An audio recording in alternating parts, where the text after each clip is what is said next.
ನಾನು ನಿಮ್ಮ ಸುದ್ದಿ ಮಿತ್ರ ಕುದೂರು ಮಹೇಶ್. ಮಾಗಡಿ ತಾಲೂಕು ಕುದೂರು ಹೋಬಳಿ ಮಂದಾನಿಪಾಳ್ಯದ ಹೊನ್ನರಾಜು ಎಂಬುವವರಿಗೆ 11 ಕೆವಿ ವಿದ್ಯುತ್ ತಂತಿ ತಗುಲಿ ಬುಧವಾರ ಸಾವನ್ನಪ್ಪಿದ್ದಾರೆ.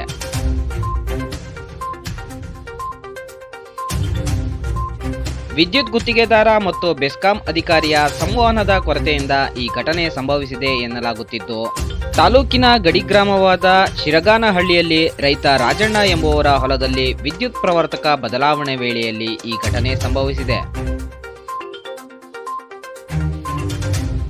ರೈತರ ಪಂಪ್ಸೆಟ್ಗೆ ವಿದ್ಯುತ್ ನೀಡಲು ಗುತ್ತಿಗೆದಾರ ಹಕ್ಕಿನಾಳು ನಾಗರಾಜ್ ಎಂಬುವವರಿಗೆ ಬೆಸ್ಕಾಂನಿಂದ ಕಾಮಗಾರಿ ನೀಡಲಾಗಿತ್ತು. ಗುತ್ತಿಗೆದಾರ ನಾಗರಾಜ್ ಹಾಗೂ ಎಇ ಮಂಜುನಾಥ್ ನಡುವೆ ಸಂವಹನದ ಕೊರತೆಯಿಂದಾಗಿ ಮಂದಾನಿಪಾಳ್ಯದ ಹೊನ್ನರಾಜುರವರು ವಿದ್ಯುತ್ ಪ್ರವರ್ತಕ ಬದಲಾವಣೆ ವೇಳೆಯಲ್ಲಿ 11 ಕೆವಿ ವಿದ್ಯುತ್ ತಂತಿ ತಗುಲಿ ಸಾವನ್ನಪ್ಪಿದ್ದಾರೆ. ಮೃತ ಹೊನ್ನರಾಜು ಕಳೆದ 15 ತಿಂಗಳ ಹಿಂದೆ ವಿವಾಹಿತರಾಗಿದ್ದರು. ಮನೆಗೆ ಆಸರೆಯಾಗಿದ್ದಂತಹ ಹೊನ್ನರಾಜುರವರನ್ನ ಕಳೆದುಕೊಂಡು ಕುಟುಂಬಸ್ಥರು ಈಗ ಕಂಗಾಲಾಗಿದ್ದಾರೆ. ಘಟನೆ ಕುರಿತಾಗಿ ಕುದೂರು ಪೊಲೀಸ್ ಠಾಣೆಯಲ್ಲಿ ದೂರು ದಾಖಲಾಗಿದೆ. ವಿದ್ಯುತ್ ಗುತ್ತಿಗೆದಾರರಡಿ ಕೆಲಸ ನಿರ್ವಹಿಸುವ ಕಾರ್ಮಿಕರು ತಮ್ಮ ಪ್ರಾಣದ ಹಂಗನ್ನೇ ತೊರೆದು ಕೆಲಸ ನಿರ್ವಹಿಸುತ್ತಿರುತ್ತಾರೆ. ಇಂತಹ ಸಂದರ್ಭದಲ್ಲಿ ಬೆಸ್ಕಾಂನ ಅಧಿಕಾರಿಗಳೇ ನಿರ್ಲಕ್ಷ್ಯತನ ತೋರಿದರೆ ಕೆಲಸ ನಿರ್ವಹಿಸುವಂತಹ ಕಾರ್ಮಿಕರ ಸಾವಿಗೆ ಬೆಲೆ ಎಲ್ಲಿದೆ ಎಂಬುದೇ ಪ್ರಶ್ನಾತೀತವಾಗಿದೆ. ಘಟನೆ ಕುರಿತಾಗಿ ಹೇಳಕ್ಕೆ ಏನು ಇಷ್ಟಪಡ್ತೀನಿ ಅಂದರೆ, ಇವತ್ತು ಅಮಾಯಕನ ಪ್ರಾಣ ತೆಗೆದಂಥ ಒಬ್ಬ ಜೈ, ಅವನು ಎಲ್ಲ ಗೊತ್ತಿದ್ರು, ಕೆಲಸದ ಬಗ್ಗೆ ಎಲ್ಲ ಗೊತ್ತಿದ್ರು ಎಲ್ಲ ಅವನು ಸೆಕ್ಷನ್ ಆಫೀಸರ್ ಆಗಿ ಇವತ್ತು ಅಮಾಯಕನು ಒಬ್ಬ ಪಾಪ ಬಡ ಹುಡುಗನ್ನ ಪ್ರಾಣ ತೆಗೆದಿದ್ದಾರೆ. ಅವನಿಗೆಲ್ಲ ಗೊತ್ತು, ಇವತ್ತೆಲ್ಲ ಗೊತ್ತು, ಎಲ್ಲ ಲೈನ್ ಮಾಡಿ ಎಲ್ಲ ಮಾಡಿರೋದು ಗೊತ್ತು. ಆ ಪಾಪ ಹುಡುಗ ಜಂಪ್ ಹಾಕಿಲ್ಲ. ಈ ಅಪ್ಪ ಆ ಅಪ್ಪನೇ ಕೆಲಸ ಮಾಡಿದ್ರು ಕೂಡ ಈ ಅಪ್ಪಂಗೆಲ್ಲ ಗೊತ್ತಿದ್ದನು. ಇವತ್ತು ಹೋಗಿ ಜಂಪ್ ಹಾಕ್ಸಿ ಹಿಂದೆ ಆಲೆ 3 ತಿಂಗಳಂತ ಕಾಂಟ್ರಾಕ್ಟ್ರಿಗೆ ಅದನ್ನು ಮೆಸೇಜ್ ಕೊಡ್ದಲೆ ಹೋಗಿ ದುಡ್ಡನಾಸೆಗೆ ಹೋಗಿ ಬೇರೆಯವ್ರಿಗೆ ಜಂಪ್ ಹಾಕ್ಕೊಟ್ಟು ಲೈನ್ ಎಳೆದು ಇವತ್ತು ಆ ಅಮಾಯಕನ ಒಬ್ಬನ್ನ ಪ್ರಾಣ ತೆಗೆದು ಬೀದಿಗೆ ಬಿಟ್ಟಿದ್ದಾರೆ. ಇವತ್ತು ಘಟನೆ ಬೆಳಿಗ್ಗೆ ಸುಮಾರು 12 ಗಂಟೆ ಸುಮಾರಿನಲ್ಲಿ ಕೆಲಸಕ್ಕೆ ಹೋಗಿದ್ದಾರೆ ಹುಡುಗರು. ಇಲ್ಲೇ ಕುದೂರು ಹೋಬಳಿ ಮಂದಾನಿಪಾಳ್ಯದ ಹೊನ್ನರಾಜು ಎಂಬ ಹುಡುಗ. ಆ ಯಪ್ಪ ಕೂಲಿ ಕೆಲಸಕ್ಕೆ ಅಂತ ಕೆಲಸಕ್ಕೆ ಹೋಗಿದ್ದಾರೆ. ಕೆಲಸಕ್ಕೆ ಕರ್ಕೊಂಡು ಹೋದಾಗ ಆ ಹುಡುಗ ಕೆಲಸ ಮಾಡ್ಬೇಕಾದ್ರೆ ಎಇ ಆದಂಥವ್ರಿಗೆ ಇನ್ಫಾರ್ಮೇಷನ್ ಕೊಟ್ಟಿದ್ದಾರೆ.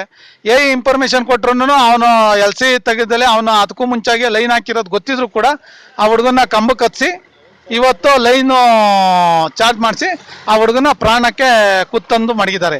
ಇವತ್ತು ಅವರ ಫ್ಯಾಮಿಲಿ ಬೀದಿಗೆ ಬಿದ್ದಿದೆ. ಇದಕ್ಕೆ ನಾವು ಎಲ್ಲ ಕೇಳೋದು, ಎಲ್ಲ ಒಂದು ಅಧಿಕಾರಿಗಳು ಕೇಳೋದು, ಆ ಹುಡುಗನ ಪರವಾಗಿ ನ್ಯಾಯ ಕೊಡಿಸಿ. ಆ ಹುಡುಗನಿಗೆ ಇವತ್ತು ಅವನಿಗೆ 1.5 ವರ್ಷ ಆಗಿದೆ, ಅವ್ನಿಗೆ ಮದುವೆ ಆಗಿ ಆ ಹೆಂಡತಿ ಆ ಮಗು ಬೀದಿಗೆ ಬಿದ್ದಿದೆ. ಇವತ್ತು ಅವ್ರ ಕುಟುಂಬದವರು ವಯಸ್ಸಾಗಿದ್ದಾರೆ, ಎಲ್ಲ ಬೀದಿಗೆ ಬಂದಿದ್ದಾರೆ. ಅದನ್ನ ನ್ಯಾಯ ಕೊಡಿಸಿ.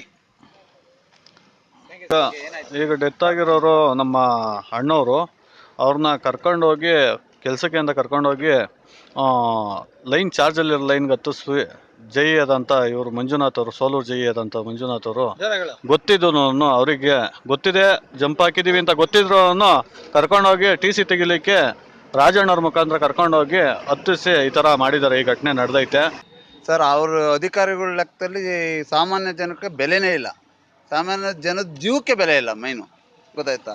ಅವ್ರು ಯಾವಾಗ ಬೇಕಾದ್ರು ಏನು ಬೇಕಾದ್ರೂ ಮಾಡ್ಬೋದು.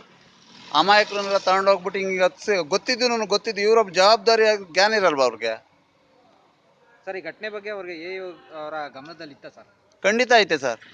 ಯಾಕೆಂದರೆ ಅವ್ರ ವ್ಯಾಪ್ತಿಗೆ ಸೇರೋದ್ರೆ ಖಂಡಿತ ಇದ್ದೇ ಇರ್ತದೆ. ಅದರಲ್ಲೇನಿದೆ, ಅವ್ರ ಕಾಂಟ್ರಾಕ್ಟರ್ ಹತ್ರ ಮಾತಾಡೋರು 3 ತಿಂಗಳು ಮುಂಚೆ ಹೇಳ್ದಿರಲ್ಲ. ಇನ್ನು ಅವ್ರು ಹೇಳ್ಬೇಕಾದ್ರೆ ಕಾಂಟ್ರಾಕ್ಟರ್ಗಾದ್ರು ಹೇಳ್ಬೇಕು ತಾನೆ, ಚಾರ್ಜ್ ಮಾಡೈತೋ ಇಲ್ವೋ ನೋಡುತ್ತೆ. ಅವ್ರ ಜವಾಬ್ದಾರಿ ಇರ್ಬೋದು. ಇವ್ರು ದುಡ್ಡಾಸಾಗಿ ಏನು ಬೇಕಾದ್ರು ಮಾಡ್ಬಿಡ್ಬೋದಾ? ಬೆಳಗ್ಗೆ ಕಾಂಟ್ರಾಕ್ಟ್ರು ಫೋನ್ ಮಾಡವ್ರೆ, ಅವ್ರು ಇದರಲ್ಲೇ ರೆಕಾರ್ಡ್ ಆಗೈತೆ. ಜೈ ಮೊಬೈಲ್ ಅದೇ ರೆಕಾರ್ಡ್ ಆಗೈತೆ. ಕಾಂಟ್ರಾಕ್ಟ್ ಏನು ಹೇಳೋನು ಅದ್ರ ರೆಕಾರ್ಡ್ ಆಗೈತೆ. ಇವ್ನು ಆದ್ರೂ ಅವ್ರಿಗೆ ಹೇಳ್ಬೇಕು ತಾನೆ, ಲೈನ್ ಮನ್ಗಾದ್ರೂ ಹೇಳ್ಬೇಕು ತಾನೆ. ಸರ್, ಈಗ ನೀವು ಕೊನೆಯದಾಗಿ ಏನು ಒತ್ತಾಯ ಮಾಡ್ತಾ ಇದ್ದೀರಾ ಸರ್? ಸರ್, ಆ ಹುಡುಗನ ಸಂಸಾರಕ್ಕೆ ಅವ್ರ ಫ್ಯಾಮಿಲಿಗೆ ಸೂಕ್ತ ಪರಿಹಾರ ಬೇಕು. ಅದಲ್ದಲ್ಲೇ ಆ ಅಧಿಕಾರನ ಸಸ್ಪೆಂಡ್ ಮಾಡಬೇಕು ಮೇನ್. ಯಾಕೆಂದರೆ ಬೇಜವಾಬ್ದಾರಿ ಮನುಷ್ಯ ಇದಾವಲ್ಲ. 2ನೇ ಕೇಸ್, ಅವ್ರಿಗೆ ಜವಾಬ್ದಾರಿ ಇಲ್ವಾ?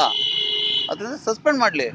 ಅವ್ರ ಕುಟುಂಬಕ್ಕೆ ಪರಿಹಾರ ಕೊಡಲಿ, ನ್ಯಾಯ ಕೊಡಲಿ, ಪರಿಹಾರ ಕೊಡಿಸ್ಲಿ. ಅವ್ರ ಹೆಂಡತಿ ಮಕ್ಳಿಗೆ ಬೇಡವಾ? ಅವ್ರ ಅಪ್ಪ ಅಮ್ಮದಿರು ಬೇಡವಾ? ಖಂಡಿತ ಬೇಕೇ ಬೇಕು. ಓಕೆ ಸರ್, ತಮ್ಮ ಹೆಸರು ಸರ್? ಉದಯ್ ಕುಮಾರ್ ಅಂತ, ಮಾಜಿ ನಾನು ಏರಿಯಾ ಗ್ರಾಮ ಪಂಚಾಯತಿ ಸದಸ್ಯರು.